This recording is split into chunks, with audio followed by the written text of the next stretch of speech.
Class 12th electrochemistry का ये हमारा 4th लेक्चर है और आज हम लोग क्या पढ़ने वाले हैं तो change of molar conductance of strong electrolyte and weak electrolyte with concentration पढ़ने वाले हैं। ठीक है, तो फर्स्ट ऑफ ऑल हम स्ट्रॉन्ग इलेक्ट्रोलाइट के लिए पढ़ते हैं। तो वीक इलेक्ट्रोलाइट के लिए कौन सा था, ओस्टोवाल्ड डाइल्यूशन लॉ मैंने एक्सप्लेन कर चुके हैं हम, Ostwald dilution law. But Ostwald dilution law strong electrolyte के लिए तो हो नहीं पाएगा, तो एक थियरी आई किसकी, डबाय, हक्कल एंड ऑनसेगर। ये अलग अलग लोग हैं, केमिस्ट है, अलग अलग है, लेकिन इनकी मिलकर एक थियरी आई डबाय, हक्कल, ऑनसेगर थियरी। तो वो थियरी कुछ ये कहती है कि कोई भी इलेक्ट्रोलाइट है तो इलेक्ट्रोलाइट तो आयंस में ब्रेक होंगे ही होंगे एक्वस सॉल्यूशन में अपने। ठीक है, इलेक्ट्रोलाइट कहते हैं कोई भी सब्सटेंस जब एक्वस सॉल्यूशन में अपने आयंस में ब्रेक हो जाए उसको इलेक्ट्रोलाइट कहते हैं, ये पहले पढ़ चुके हैं। तो जब वो जो आयंस होंगे वो क्या होते हैं, वो अपने अपोजिटिवली चार्ज आयन से क्या होंगे, घिरे होंगे। अगर पॉजिटिव चार्ज है तो नेगेटिव चार्ज आयन से घिरा होगा और नेगेटिव चार्ज आयन है तो पॉजिटिव चार्ज आयन से घिरा होगा, कुछ इस तरीके का। अब देखिए, अब हम बात करते हैं, दो इफेक्ट पढ़ते हैं इसके होने की वजह। जब भी आप क्या कराएंगे, इलेक्ट्रिक कोई पोटेंशियल अप्लाई कराएंगे आप इसके अंदर जब भी आप पोटेंशियल अप्लाई करेंगे तो ये एक कंडीशन लेकर के चलते हैं, कोई एक ले लीजिए, इसको ले लेते हैं। तो जब आप इसके अंदर पोटेंशियल अप्लाई करेंगे, मतलब एक तरफ प्लस चार्ज और एक तरफ माइनस चार्ज, तो प्लस वाला नेगेटिव की तरफ जाएगा और नेगेटिव वाले किधर जाएंगे, सारे पॉजिटिव की तरफ आएंगे ना। तो कुछ इसका शेप कैसा हो जाएगा आप बताइए। देखो, ये वाला पॉजिटिव इधर हो गया और सारे नेगेटिव वाले कुछ इधर हो जाएंगे, इधर आना चाहेंगे ना पॉजिटिव वाले पोल पर। लेकिन ये तो पॉजिटिव की तरफ अट्रैक्ट होंगे और ये नेगेटिव की तरफ अट्रैक्ट होगा, लेकिन इनके बीच में भी तो अट्रैक्शन होगा। ये पॉजिटिव को ये वाला नेगेटिव खींच रहा होगा, मतलब इधर जाने से आगे बढ़ने से रोक रहा होगा, और इस नेगेटिव को भी ये पॉजिटिव खींच रहा होगा, जिससे कि जो आयंस की स्पीड होती है वो कम हो जाती है। और आप बताओ कंडक्टेंस क्या होता है, ease of flow of ions, कितनी आसानी से कोई भी आयन फ्लो करे, वही कंडक्टेंस होता है। यहाँ पे तो स्पीड को कम कर दे रहा है आयंस की, समझ में आ रही है बात। तो आयंस की स्पीड को कम कर रहा है, फ्लो को कम कर रहा है, जिससे कि कंडक्टेंस क्या हो जाती है, घट जाती है। तो ये हमारा फर्स्ट इफेक्ट था, और इस इफेक्ट को क्या कहते हैं हम, एसिमेट्रिक इफेक्ट। क्या कहते हैं, एसिमेट्रिक इफेक्ट। और हमारा सेकंड इफेक्ट होता, तो अब इसको बिठाओ, और सेकंड इफेक्ट है हमारा इलेक्ट्रोफोरेटिक इफेक्ट। इलेक्ट्रोफोरेटिक इफेक्ट ये कहता है कि कोई भी इलेक्ट्रोलाइट होता है तो वो हमेशा सॉल्वेटेड फॉर्म में होता है, मतलब अपने मॉलिक्यूल से जुड़ा हुआ होता है। तो जब भी हम उसमें पोटेंशियल अप्लाई करेंगे तो वो मूव करेगा, तो उसको जो मॉलिक्यूल्स होंगे अपोजिट डायरेक्शन में अट्रैक्ट करेंगे, और जिससे कि उसके भी क्या होंगे, स्पीड कम हो जाएंगे और क्या होगा, कंडक्टेंस घट जाएगा या कंडक्टेंस कम होगा उसका। तो देखो, जिससे यानी कि इन दोनों इफेक्ट को कम करने के लिए दो इफेक्ट थे, एसिमेट्रिक इफेक्ट और इलेक्ट्रोफोरेटिक इफेक्ट। इसको बस हमको समझना है डबाय हक्कल को, और कुछ नहीं। इलेक्ट्रोफोरेटिक इफेक्ट ऐसा कुछ नहीं कि इससे क्वेश्चंस आने वाले डबाय हक्कल से, ये बस डबाय हक्कल की इक्वेशन को हम यूज करेंगे, लेकिन ये थियरी क्या कहती है वो आप समझ लीजिए जरा। इलेक्ट्रोफोरेटिक इफेक्ट, इन दो इफेक्टों को कम करने के लिए, रिड्यूस करने के लिए क्या किया गया, on dilution both this factor. अगर हम डाइल्यूट कर दें इस सॉल्यूशन को, ये कंसंट्रेटेड है तभी ये इफेक्ट्स आ रहे हैं, मतलब ये कंसंट्रेटेड है तभी ये इफेक्ट ज्यादा तौर पे काम करेंगे, क्योंकि उस टाइम पे आयंस काफी पास में होंगे तो मोर इफेक्टिवली अट्रैक्ट करेंगे। इसलिए इस इफेक्ट को रिड्यूस करने के लिए क्या किया गया, ऑन डाइल्यूशन, मतलब जब हम डाइल्यूट करेंगे तो ये इफेक्ट क्या होंगे, रिड्यूस हो जाएंगे। तो ये तो लिखना छोड़िए, आप बस समझिए, ठीक है, रिड्यूस हो जाएंगे। अब देखिए, डबाय हक्कल ऑनसेंगर ने एक रिलेशन दिया, मोलर कंडक्टेंस के लिए भी बोल सकते हैं आप उसको, और इक्विवेलेंट कंडक्टेंस के लिए बोल सकते हैं विद कंसंट्रेशन। डबाय हक्कल ने एक रिलेशन दिया, वो कुछ ये था। अब ये देखिए, ये मोलर कंडक्टेंस के लिए भी आप यहाँ mm लिख दीजिए, मोलर कंडक्टेंस हो जाएगा, और E लिख दीजिए इक्विवेलेंट कंडक्टेंस, दोनों के लिए इन्होंने रिलेशन दिया है। यहाँ पे एक नई टर्म, ये तो कैप m के बारे में हमने पढ़ा हुआ है, मोलर कंडक्टेंस। कैप ई के बारे में पढ़ा हुआ है हमने, इक्विवेलेंट कंडक्टेंस। एक नया टर्म आ रहा है कैप नॉट एम और कैप नॉट ई, और वेयर ए क्या है, एक कांस्टेंट है और सी हमारा कंसंट्रेशन है। इन तीनों टर्म से वाकिफ हैं। एक नया टर्म आया है कैप नॉट। तो कैप नॉट क्या होता है, तो देखिए जब भी आप किसी इलेक्ट्रोलाइट को इनफाइनाइट टाइम डाइल्यूट करते हैं, उस टाइम पर जो उसकी मोलर कंडक्टेंस होती है उसी को हम कहते हैं लिमिटिंग मोलर कंडक्टेंस, और उसको रिप्रेजेंट करते हैं कैप नॉट से। सुनिए, जब भी आप किसी इलेक्ट्रोलाइट को डाइल्यूट कर देते हो, मतलब इतना कम कर देते हो कि अब उसकी, देखो डाइल्यूशन से क्या होगा, कंडक्टेंस इंक्रीज करेगी ना इंक्रीज, लेकिन एक टाइम ऐसा आएगा कि अब डाइल्यूट करने पर भी या अब कुछ भी कर लें हम, उसमें क्या हो रहा है, मोलर कंडक्टेंस इंक्रीज नहीं कर रहा है, जिसका मतलब क्या है कि हम उसको इनफाइनाइट टाइम डाइल्यूट कर चुके हैं। समझ में आ रही है बात? तो उस टाइम पर eight infinite time dilution, when the concentration of solution is diluted to infinite time at particular time, जो molar conductance होती है उसको कहते हैं limiting molar conductance, और उसको रिप्रेजेंट करते हैं इस डेल एम नॉट से, और इक्विवेलेंट के लिए डेल ई नॉट से। ठीक है, तो हम del M nought, molar conductance की चेंजिंग पढ़ रहे हैं ना, तो हम डेल एम नॉट लेकर के चलेंगे यहाँ पर। तो ये रिलेशन दिए इन्होंने, तो ये देखो ये रिलेशन, ये किसका ग्राफ की तरफ वर्क कर रहा है, एक लाइन की, y is equal to M X plus C होता है ना इक्वेशन ऑफ लाइन। क्या वेयर y क्या होता है, y वेयर y तो y एक्सिस, ये x एक्सिस हो गया, m क्या होता है स्लोप ऑफ द लाइन, और c क्या होता है स्लोप इंटरसेप्ट। ये आप मैथ में पढ़े होंगे, स्लोप इंटरसेप्ट होता है, मतलब स्लोप इंटरसेप्ट क्या होता है, ये जो लाइन होती है वो y एक्सिस को कहाँ कट करेगी, तो आप इससे इक्वेट करोगे इस लाइन से, तो क्या आएगा, y एक्सिस पर हमारा मोलर कंडक्टेंस होगा। तो आप ग्राफ प्लॉट करिए जरा, इसका ग्राफ कैसा कुछ प्लॉट होगा, y ये हो गया हमारा x एक्सिस और ये y एक्सिस। x एक्सिस पर क्या है √c कंसंट्रेशन टर्म, और y एक्सिस पर क्या है डेल m नॉट यानी कि मोलर कंडक्टेंस।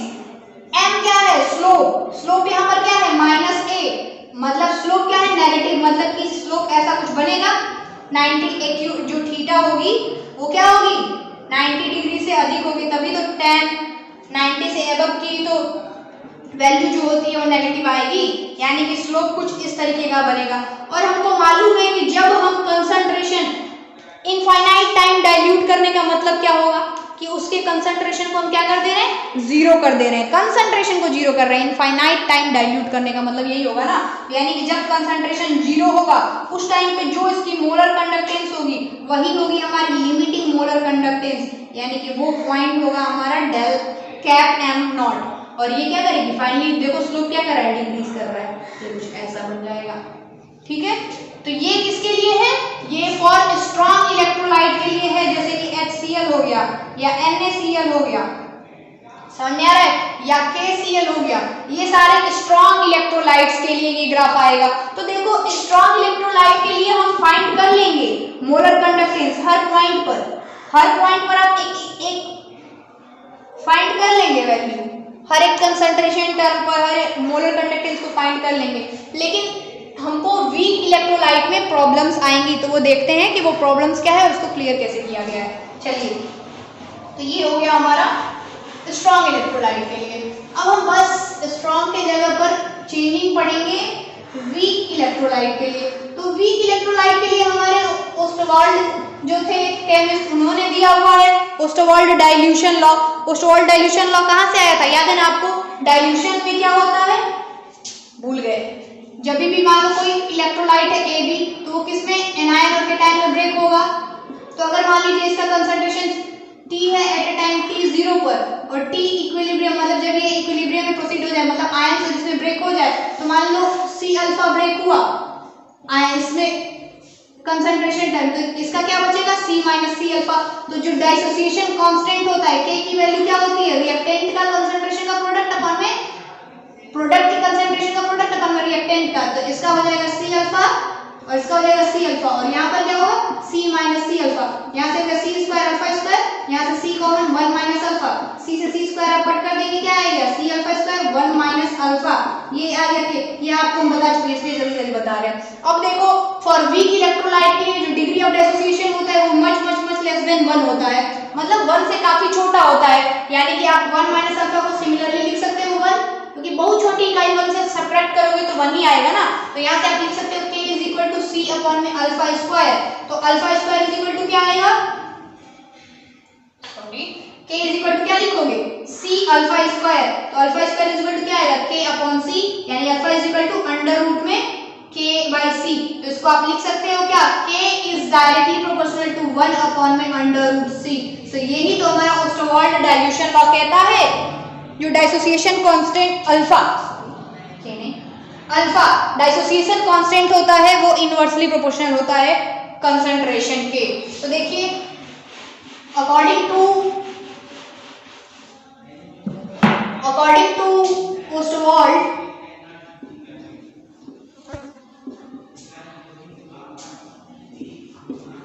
डाइल्यूशन,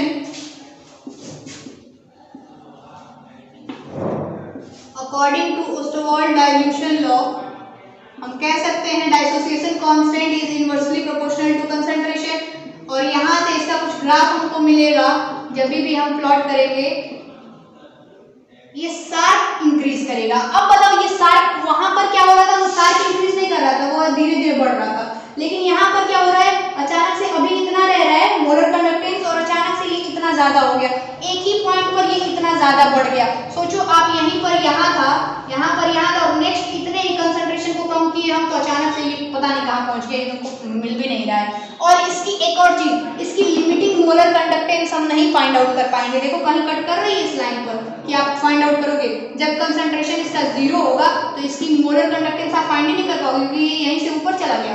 समझ में आ रही है बात? तो वीक इलेक्ट्रोलाइट के लिए हम लिमिटिंग मोलर कंडक्टेंस नहीं फाइंड कर पाते हैं, इसके लिए एक और लॉ दिया है कोहलरास ने, वो अभी हम आगे पढ़ेंगे। अभी देखिए इसका कुछ ग्राफ इस तरीके का बनेगा, ठीक है।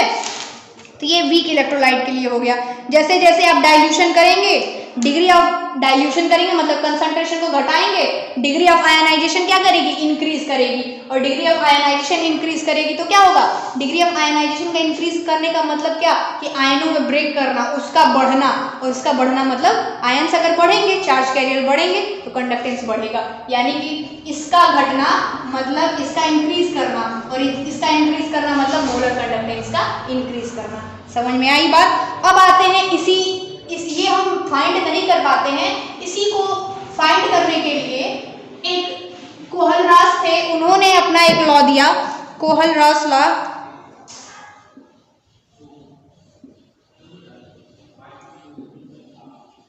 देखो कोहलरास लॉ क्या दिया कि अगर किसी भी इलेक्ट्रोलाइट की लिमिटिंग मोलर कंडक्टेंस क्या होता है, किसी भी इलेक्ट्रोलाइट, अगर मान लीजिए हम इलेक्ट्रोलाइट लेकर के चलते हैं HCl, जो उसकी लिमिटिंग मोलर कंडक्टेंस होगी वो इक्वल होगी उसके इंडिविजुअल आयंस। इसके इंडिविजुअल आयंस क्या होंगे, H प्लस और Cl माइनस, तो उसके इंडिविजुअल आयंस के लिमिटिंग मोलर कंडक्टेंस के इक्वल होगी।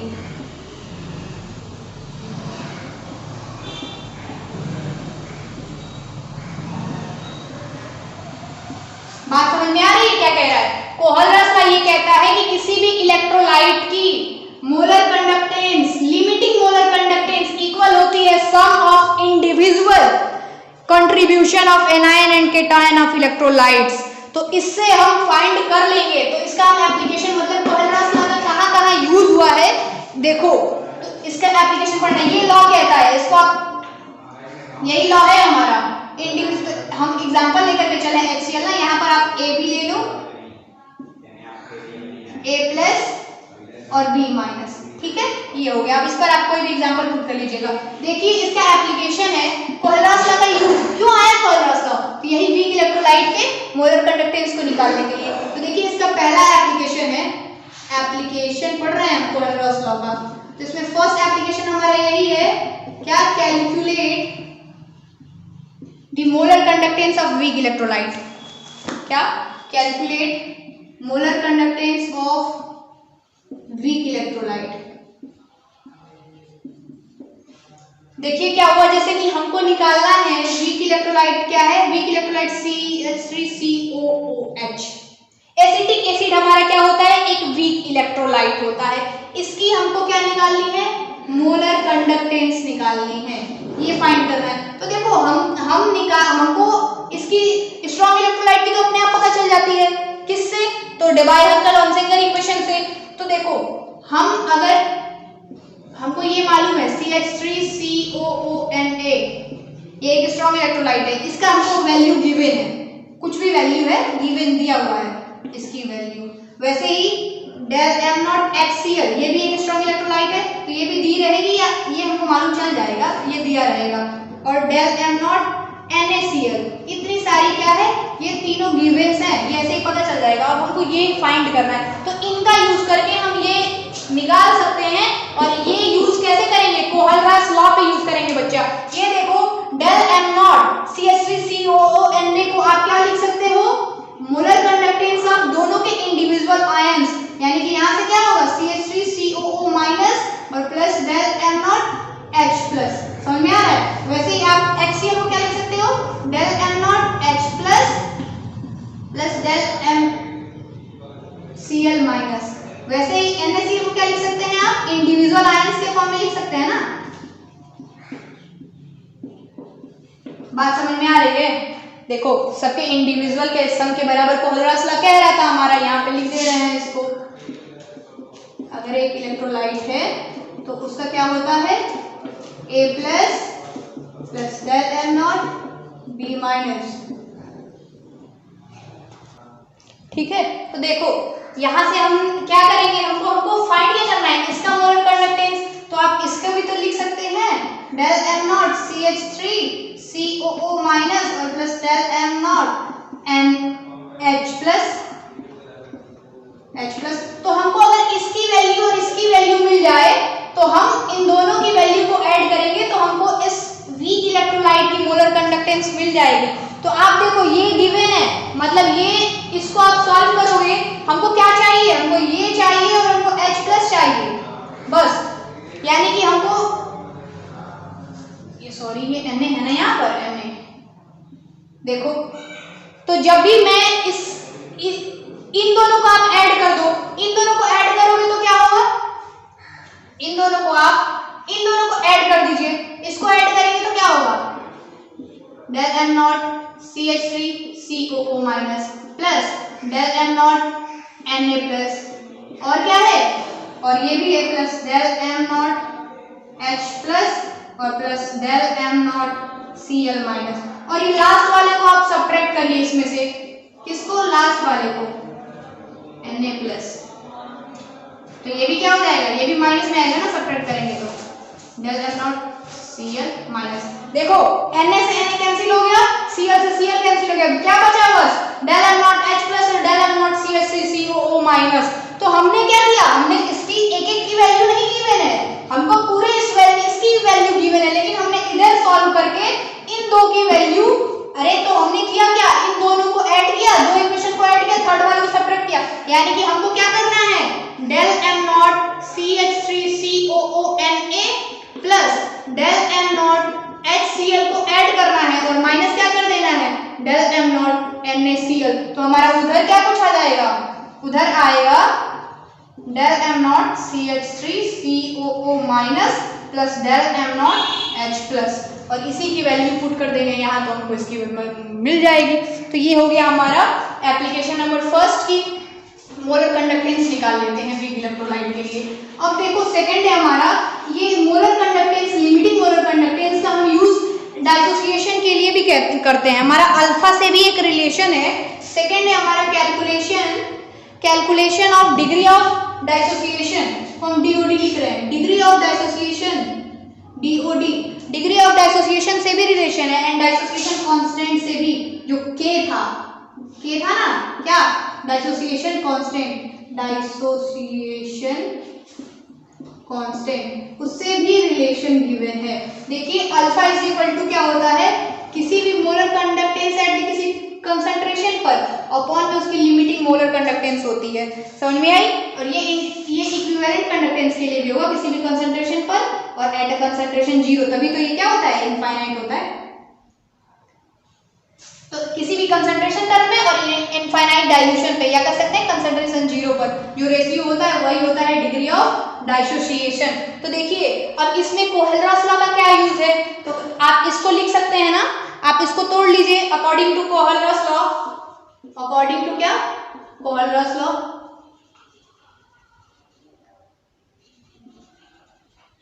अल्फा की वैल्यू क्या, अगर मोलर कंडक्टेंस की बात कर रहे हैं तो ये तो सी पर है और लिमिटिंग का क्या हो जाएगा, तो उसके अपने अपने आयंस में तोड़ लीजिए आप।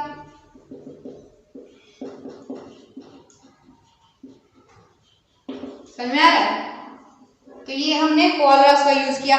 डाइसोसिएशन कांस्टेंट का देखो इसका रिलेशन डाइसोसिएशन कांस्टेंट से हो गया, डिग्री ऑफ डाइसोसिएशन से हो गया, और डिग्री ऑफ डाइसोसिएशन का डाइसोसिएशन कांस्टेंट का रिलेशन हमको मालूम है क्या था, K = C alpha square 1 minus alpha. तो जब आपको ये मान लो ये सब गिवन है, ये सब गिवन है और आपको सीधे पूछ रहा है क्या, और पूछता भी है डाइसोसिएशन कांस्टेंट पूछ रहा है, तो पहले आप ये डिग्री ऑफ डाइसोसिएशन निकालेंगे कोहेलरॉस लॉ का यूज करके, फिर डिग्री ऑफ डाइसोसिएशन को इसमें पुट करेंगे तो आपको क्या मिल जाएगा, डाइसोसिएशन कांस्टेंट मिल जाएगा। ओस्टोवर्ड से आया था ये डाइसोसिएशन कांस्टेंट। और तीसरा है कैलकुलेशन, इसी कोहेलरॉस लॉ का यूज करके हम करते हैं solubility of Sprüngli soluble salt, calculate करते हैं हम, कैलकुलेट दी सॉल्युबिलिटी ऑफ